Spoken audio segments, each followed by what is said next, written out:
Let me take this moment to wholeheartedly congratulate each and every one of you today. You graduated, you did it. You made it. Congratulations to you. And you did it all by yourselves. Nobody helped you. No, that's not. That's what I thought when I was young. I starting to really make it as an actor. I came in, I talked to my mother. I said, "Ma, did you think that this was going to happen? I'd be so big and I'll be able to take care of everybody and I can do this and I can do that and I can." She said, "Boy, stop it right there. Stop it right there. Stop it right there." He said that if you only knew how many people that have been praying for you, how many prayer groups she put together, how many prayer cloths she gave me, how many times she splashed me with holy water to save my sorry behind her. She said it. She said, "Oh, you did it by yourself? I tell you what you can do by yourself. You can go outside, get a mop and bucket and wash them windows. You can do that by yourself." Superstar. So I'm saying that to say I want to congratulate all the parents and friends and family and aunties and uncles and grandmothers and grandfathers and teachers and friends and enemies, all the people that helped you to get where you are today. Congratulations to you all. I'm going to tell about 2-3 stories. I'm going to keep it real short. I remember my graduation. Speaker got up there, went on forever, blah, blah, blah, blah, blah, blah, blah, blah, blah. So I'm going to keep it short. Number 1, put God first. Put God first in everything you do. Everything that you think you see in me, everything that I've accomplished, everything that you think I have, and I have a few things, everything that I have is by the grace of God. Understand that. It's a gift. 40 years ago, March 27th, 1975, it was 40 years ago, just this past March, I was flunking out of college. I had a 1.7 grade point average. I hope none of you can relate. I had a 1.7 grade point average. I was sitting in my mother's beauty shop. They still call it beauty shops now? What they call it now? Yeah, I was sitting in the beauty parlor. I was sitting in my mother's beauty parlor, and I'm looking in the mirror, and I see behind me this woman under the dryer. And every time she looked up, every time I looked up, she was looking at me, just looking me in the eye. And I didn't know who she was, and I said, she said, "Somebody give me a pen, give me a pencil. I have a prophecy." March 27, 1975, she said, "Boy, you are going to travel the world and speak to millions of people." Now, mind you, I flunked out of college. I'm thinking about joining the army. I didn't know what I was going to do, and she's telling me I'm going to travel the world and speak to millions of people. Well, I have traveled the world, and I have spoke to millions of people. But that's not the most important thing, the success that I had. The most important thing is that what she taught me and what she told me that day has stayed with me since. I've been protected. I've been directed. I've been corrected. I've kept God in my life, and it's kept me humble. I didn't always stick with him, but he always stuck with me. So stick with him in everything you do. If you think you want to do what you think I've done, then do what I've done and stick with God. Number 2, fail big. That's right. Fail big. Today is the beginning of the rest of your life, and it can be very frightening. It's a new world out there. It's a mean world out there, and you only live once. So do what you feel passionate about. Take chances professionally. Don't be afraid to fail. There's an old IQ test, was 9 dots, and you had to draw 5 lines with a pencil within these 9 dots without lifting the pencil. The only way to do it was to go outside the box. So don't be afraid to go outside the box. Don't be afraid to think outside the box. Don't be afraid to fail big, to dream big. But remember, dreams without goals are just dreams. And they ultimately fuel disappointment.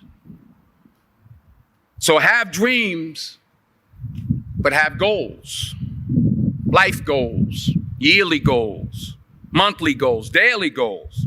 I try to give myself a goal every day.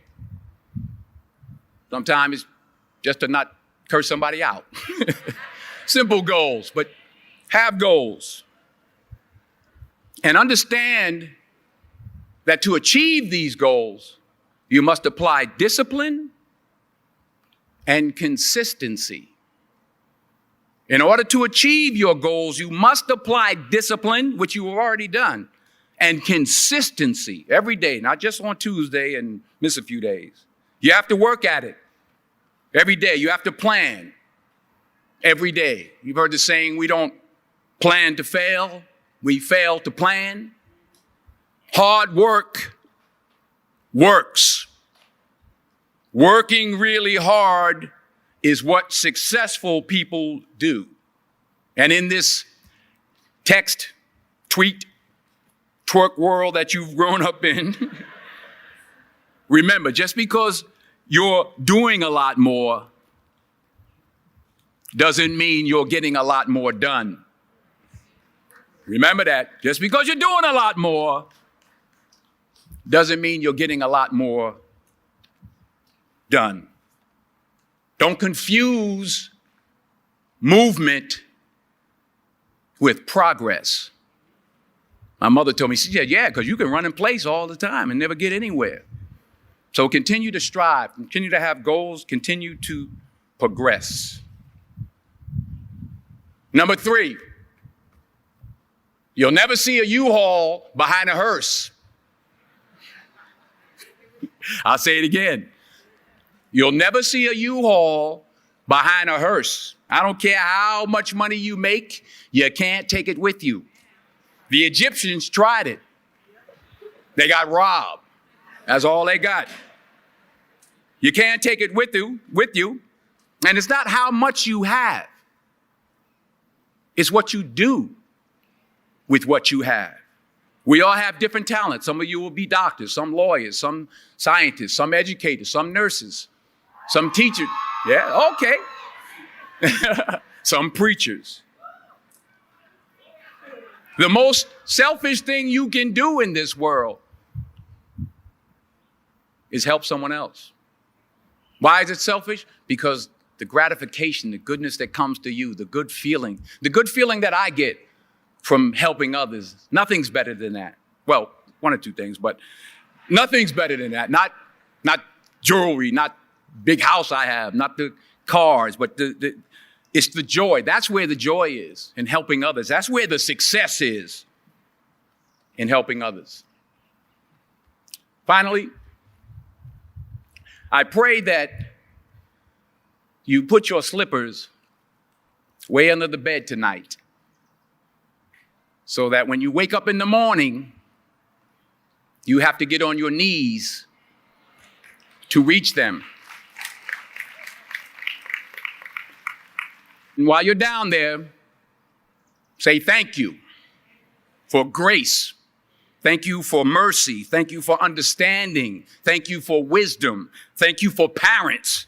Thank you for love. Thank you for kindness. Thank you for humility. Thank you for peace. Thank you for prosperity. Say thank you in advance for what's already yours. It's how I live my life. That's why I am, one of the reasons why I am today. Say thank you in advance for what is already yours. True desire in the heart for anything good is God's proof to you, sent beforehand to indicate that it's yours already. I'll say it again. True desire in the heart, that itch that you have, whatever it is you want to do, that thing that you want to do to help others and to grow and to make money, that desire, that itch, that's God's proof to you, sent beforehand already to indicate that it's yours. And anything you want good, you can have. So claim it. Work hard to get it. When you get it, reach back. Pull someone else up. Each one, teach one. Don't just aspire to make a living. Aspire to make a difference.